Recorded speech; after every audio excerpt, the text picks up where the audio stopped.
Hello everyone, Jak Syn here on behalf of Fiend.com and Future Daze, and today we're sitting with James Meays and Colin Wood of Missing Words. How you guys doing today? Doing pretty good. How you doing yourself? I'm doing pretty good, as best as can be in the certain situation that we're in, but we're making the most of it. Yeah, we've been doing the same over here, just making music, staying at home, cooking every single meal, not going out. Saving money. Isn't that great, like getting creative in the kitchen? Isn't that a great thing to have right now?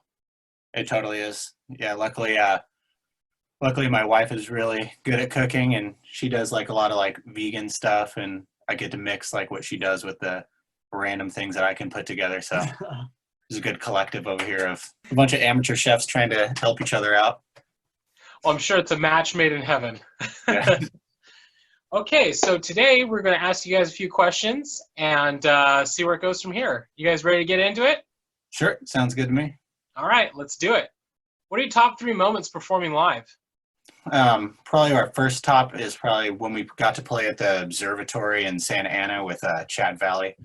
It was like, we had been trying to get the music together for like 2 years with just, members going in and out. And this show is like the one where we finally put it all together, and we got to perform with some really cool acts. Of course, Chad Valley, and, everything came to fruition. I would say the last performance we did as Missing Words, that was pretty exciting because we've always wanted to play on Sunset in LA, so that was pretty exciting. Obviously, having Jameson there for the first show, that was something to be celebrated because we had both the Meays brothers there, like the Thompson twins. When my brother Jameson, he moved back here from Hawaii after living there for about 10 years. He came down here, joined Missing Words, and we got to have him actually play with us his first show ever that he's ever played. The other performance would probably be when we played your show for Case of Raw. That was a really fun and exciting show. That one was a fun one. Yeah. Third doesn't really have to do with Missing Words, but would probably be when myself, Alex Gonzalez, and John Kunkel, we went out to Leipzig, Germany, and we played a show out there with Wave Goth Treffen, and that was with the New Division. And being there was really cool, and it's just a totally different world. People seem to really appreciate the music out there, and it was just really warm and inviting.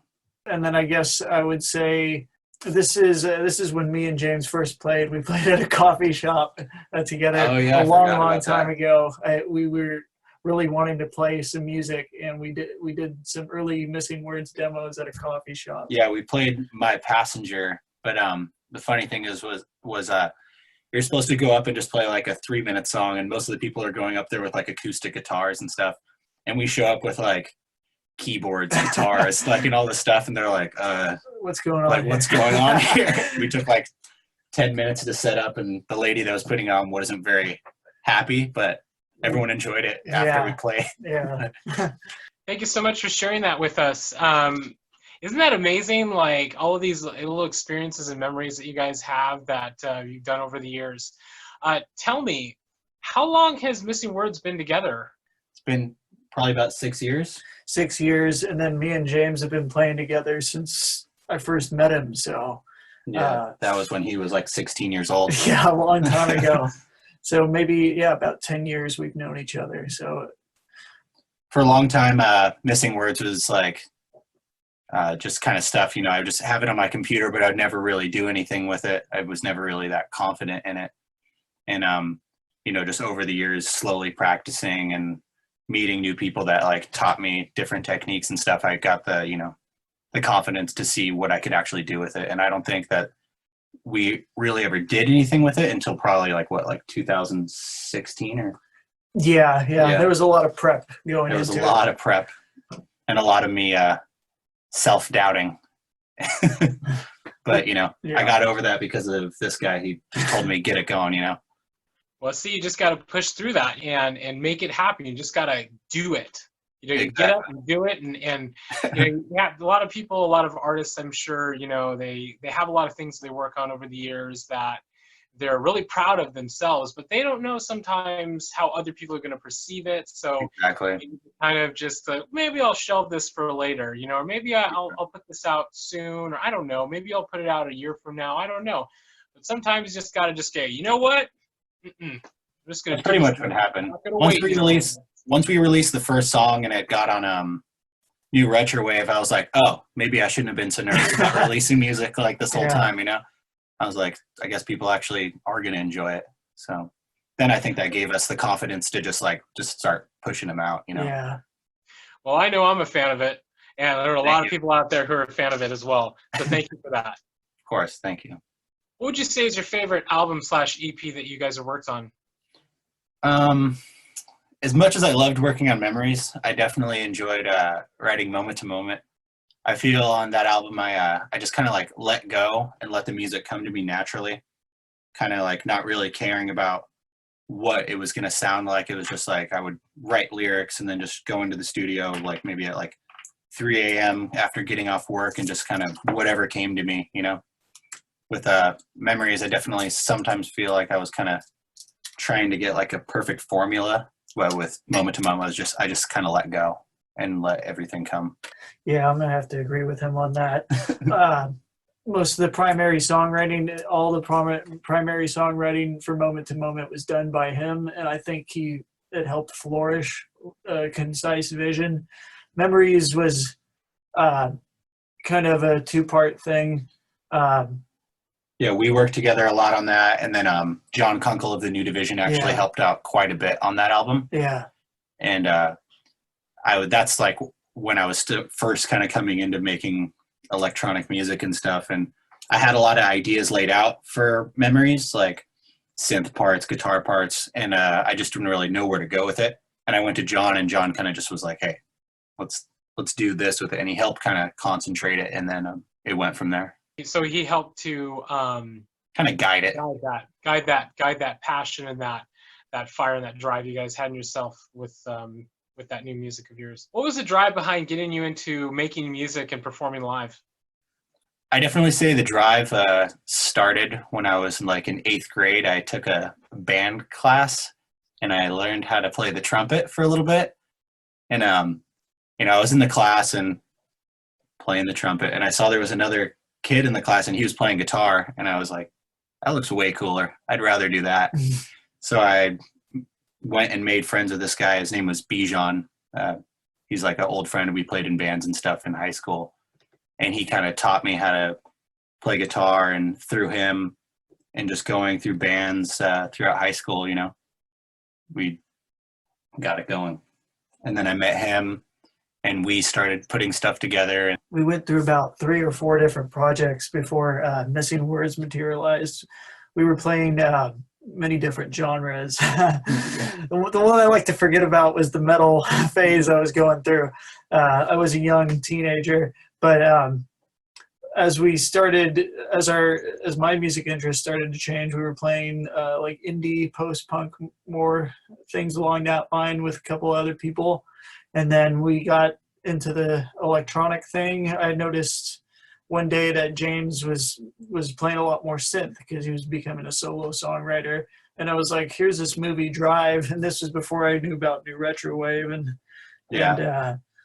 he just had these interesting electronic synth melodies. And I was like, okay, you have something cool here, And once we got all that together, we started playing shows. So would you say that the path you were going down was swayed a little bit more towards that electronic side? Would you say that was something you kind of felt a little bit more early on? I had Reason on my computer, and I'd always kind of mess around with synth stuff by myself.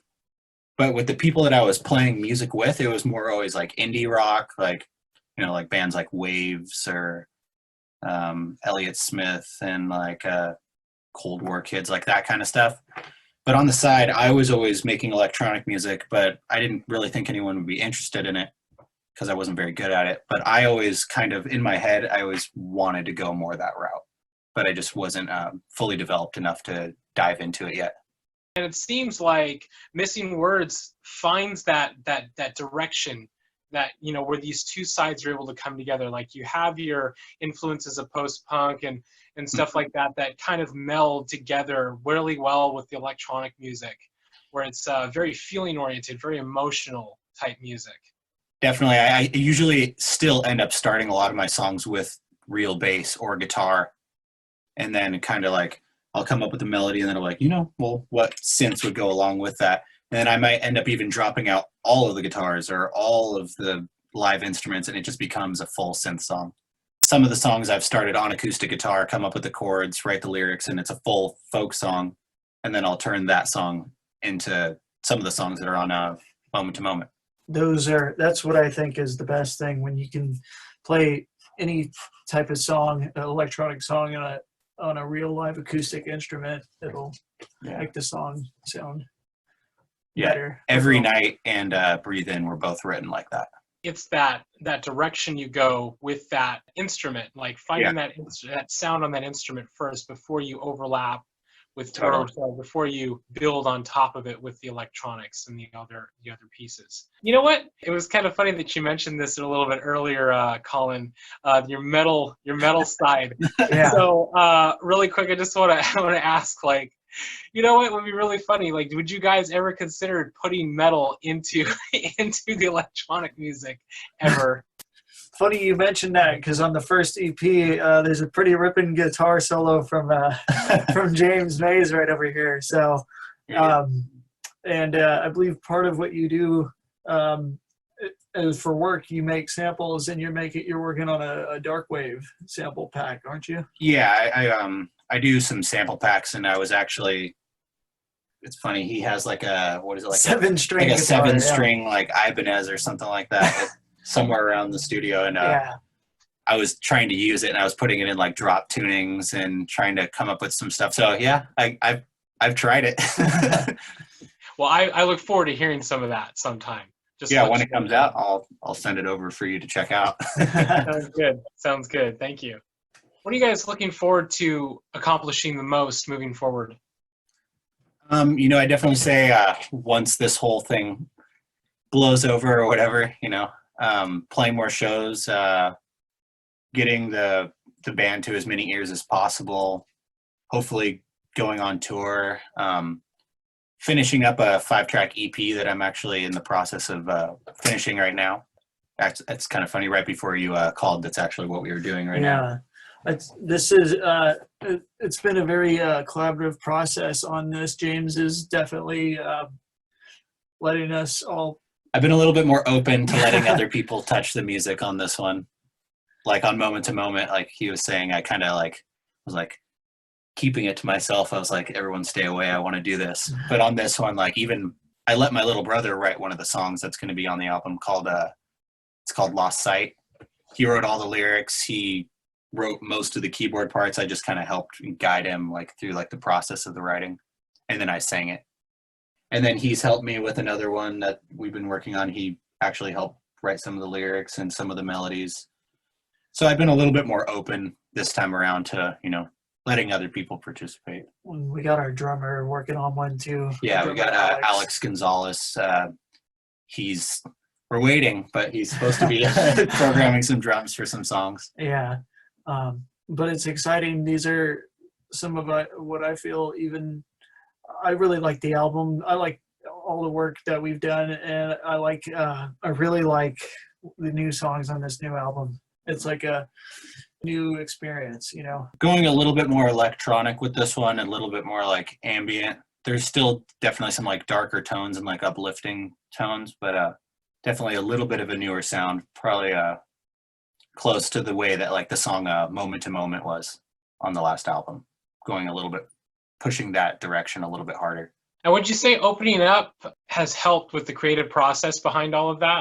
I definitely think so, because, you know, I can get really like stuck on ideas, and, you know, I'll write a song and to me it sucks, you know. I think it's the worst thing I've ever heard in my life. Then Colin will come over and go, you know, like, hey, you know, it's not that bad. Maybe just try changing this a little bit. Or Alex will go, you know, change this. And then I'll listen to it 2 days later and I'll be like, no, actually, I like this again. And I can actually keep on going with it. We all self-produce our own music. So it's good to get other people's ideas. I think some of my favorite artists, had you can lots use of cooks in the kitchen. Lots of cooks in the kitchen, yeah. Yeah, another person who helped me with that definitely is John Kunkel. We both kind of like bounce stuff back and forth. Like, I'll write a missing words idea and I'll send it to him. He'll write like a new division idea and he'll send it to me, and then we'll just like kind of go back and forth, and like if we have ideas, we'll help each other out stuff. Oh, and then there's Israel Medina, who gets everything sounding nice and clean. Yeah. He tightens things up. Yeah. What positive message would you give to your fans out there? I'm going to have to say, like the old cliche, don't give up on what you believe in. Your hard work will pay off if you just keep on putting it in. And besides that, just write and listen to music that makes you happy. I feel like a lot of people get caught up trying to please others instead of staying true to themselves and, writing music for themselves. At the end of the day, like, that's who the music is really for. When you write like a really good lyric, it's just like what is it, the Postal Service says in one of his songs. He says like your perfect verse is just a lie that helps you get by. You write something perfect and you're your favorite musician in the world for a week, and I think that's something definitely to live by. Yeah, I definitely share that sentiment. Thank you for that. I'm sure a lot of people out there would agree with that, and it would resonate with them, that message from the both of you. Thank you so much for taking this time to sit with us today, guys. We hope that you guys have a great rest of your week. To everybody out there watching, thank you so much for taking this time to sit with us and watch this conversation. We hope that you guys have a great rest of your week as well. Keep creating and keep making that awesome music. We want to say thank you to Future Daze and thank you to Fiend for having us. And we look forward to the future and getting out there, playing shows, making music, and doing all those exciting things again. Exactly. Thank you so much for having us. Thank you, and see you guys again next time.